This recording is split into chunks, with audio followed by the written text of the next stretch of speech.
শিল্পী kitchen blog like করে subscribe করুন। পাট পাতার বড়া বানাবো। এই যে পাট পাতা হচ্ছে, নুন আর হলুদ, এ হচ্ছে চালের গুঁড়ো। চালের গুঁড়ো দিয়ে করলে মচমচো হয়। আর তেলটা বসিয়ে দিয়েছি ওই যে। এবার এটা ভালো করে মেখে নেব। এই যে বড়াগুলো দিচ্ছি মেখে।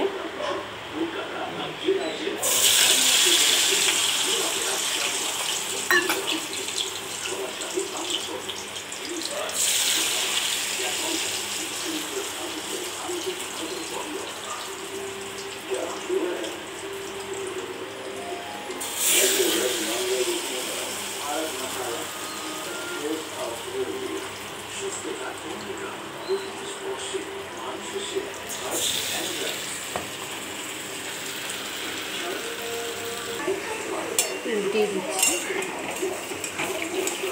এখনও হয়নি, একটু হবে, আরেকটু হবে।